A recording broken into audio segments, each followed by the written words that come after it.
Welcome back to the MOC course on qualitative research methods. My name is Aradhana Malik and I am helping you with this course. And in this class, we will move on to the last unit, the last block of or the last module in this course, and that is interpretation, evaluation and presentation. We've discussed a lot of things about qualitative research.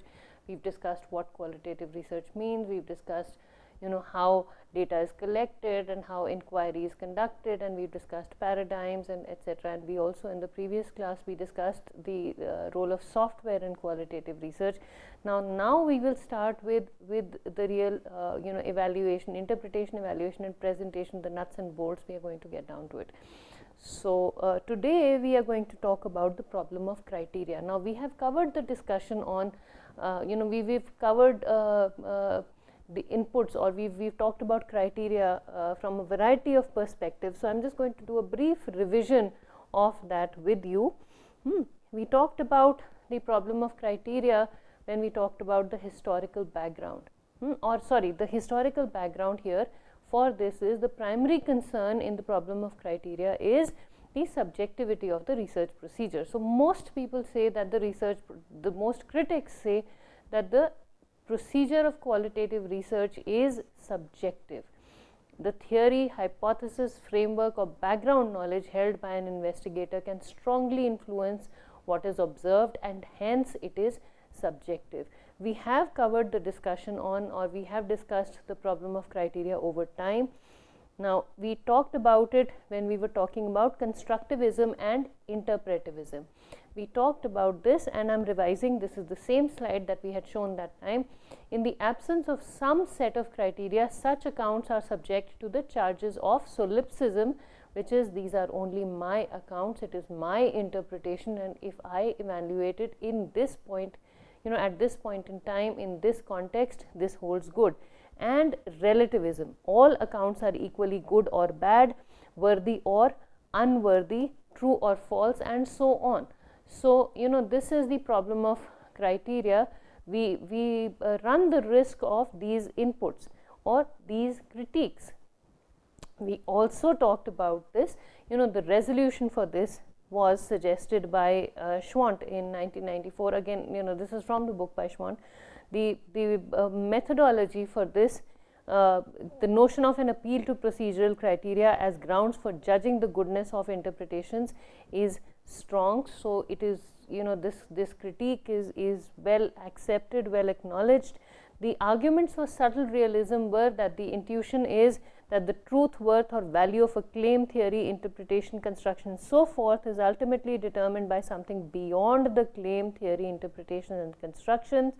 There can be multiple non-contradictory, descriptive and explanatory claims about any phenomenon without denying that if those interpretations are accurate, they must correspond in relevant aspects to the phenomena described. So to acknowledge that a human inquirer is permanently engaged in a discourse with his or her own subject, and to give up the worry about a separation of mind and world and focus instead on intentional, meaningful behavior that is by definition historically, socially and culturally relative. So these were the responses to the problem of criteria as far as constructivism and interpretivism were concerned. We said yes, we acknowledge that there is a problem, but we also acknowledge that it's important for the researcher to engage with the environment, and that assumption, that knowing fully well that that is going to happen, we interpret our findings in light of that. Okay. Characteristics, we also talked about it when we were talking about critical theory. So we talked about criteria for judging the goodness or quality of inquiry in the context of critical theory, and we said that this depends on the historical situatedness of the inquiry and the call to action by the inquiry, which is what do we ultimately want to achieve as a result of this inquiry is a measure of, or is indicative of, how good the qualitative research has been. Then we also talked about this in terms of with reference to grounded theory. We talked about various criteria for evaluating a grounded theory. We talked about fit, we talked about work, we talked about relevance, we talked about durability and modifiability. Then We also discussed this in the context of observation as a strategy of inquiry, and we talked about criteria for validation, in which participants validate the cues generated by others in the setting by internal and external or criteria. So, that was one. The other is, in order for the research to be complete, a researcher needs to validate and capture every aspect of the situation exactly as it means to the people within and outside the situation, and then convey the meaning exactly in the same format in the report. So, as long as the stakeholders are on the same page as the researchers, it is okay, it is good. So, that was the response to it. We also talked about it with reference to ethnography. We talked about accessibility of research findings, that the knowledge needs to be made available to the people who need it in an appropriate manner, to the stakeholders. The other aspect is applied ethnography should also be relevant to the goals and prescribed activities of stakeholders and clients. People should be able to use the results. It should be available, it should be accessible, people should be able to acquire it, people should have access to it, people should also be able to understand what is written. Secondly, it should be relevant to the goals and prescribed activities. It should be, they should be able to use what is given. Then it also needs to be applied ethnography, or also needs to be responsive to different claims upon the significance. So, we need to understand what people want, and we need to be able to give it to them in and through research. We also talked about applied ethnography meeting a criterion of credibility in terms of being responsive to those standards of evidence and proof that are favored by clients and stakeholders. And the last one here was applied research needs to address matters of prospect and judgment, that is to understand that stakeholders and clients are often more interested in what could be. They don't want to know what is, they want to know what could be if things had changed, what could be, what would have happened if things were different. People understand, people in a situation understand what is going on. The question is, what is going to happen, or if things changed, what would be different, how would they be benefited if things were different, primarily that. So, research should point to in that direction, and that adds to the body of knowledge, that if the situation changes, this is what one could arrive at, this is how one's situation could change. Okay. Now, the basis for the discussion of criteria in qualitative research are: 1. There is no possibility of theory free observation and knowledge. So, why do we need to have criteria? Because we understand and accept that whatever we find out has to be related to, has to be rooted in theory. The duality of subject and object is untenable.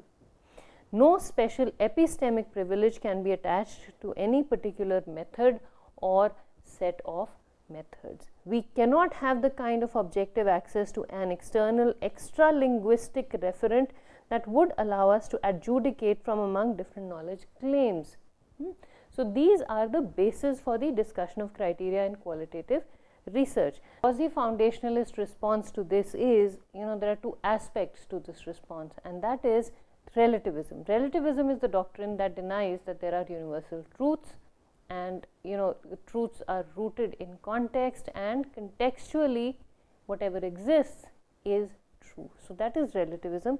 Realism is the doctrine that there are real objects that exist independently of our knowledge of their existence. And a perfect example, this means that just because we cannot see it, we cannot feel it, we don't know about its existence, it doesn't exist. That is not true.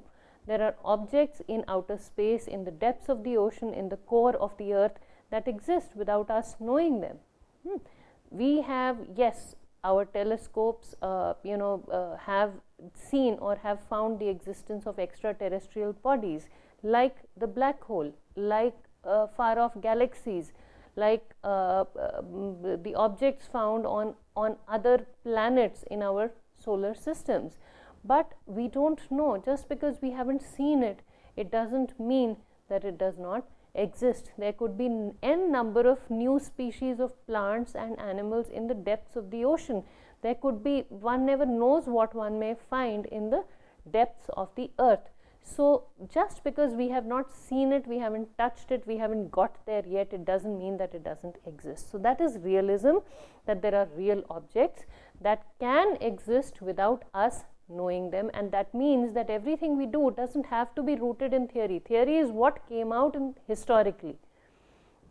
But qualitative research says, yes, we do understand the need to connect to theory, but we also realize that in order to find out something new, we must keep our eyes and ears open. We need to know, we need to have the courage to, and we need to take the risk to go out and find things that we may never have thought existed.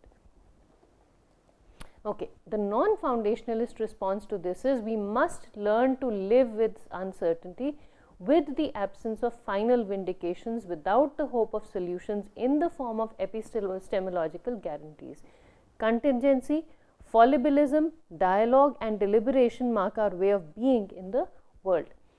But these ontological conditions are not the equivalent to eternal ambiguity. The lack of commitment, the inability to act in the face of uncertainty. So we need to accept that uncertainty exists, and we cannot just let go of uncertainty. The problem here is making and defending judgments when there can be no appeal to foundations or to something outside of the social processes of knowledge construction. That is the main problem. How can we find out what is out there? How can we describe something that is not rooted to what we already know? What do we categorize it as? What do we classify it as? What do we connect it to? The response is that is it the case that relativism is self-refuting? When we say relativism, are we contradicting what relativism proposes? Does it matter that relativism is self-refuting? So what? If we are contradicting ourselves, so what? Does it really matter? Does that not open new avenues for research? To say that the judgments based on a relativistic approach cannot be grounded extra-linguistically, which means outside the realms, outside of our capacities to explain them, to describe them in a language that we are using, does not mean, or the language that we know, does not mean that we are exempt from engaging in as open and unconstrained dialogue as possible in order to attempt to justify our assessment. So we need to develop a language. If there is no language to describe what we are finding out that does not connect to theory, we need to create a language for it. We need to create representations in terms of words, phrases, etc. to talk about it. Okay, changing the conversation.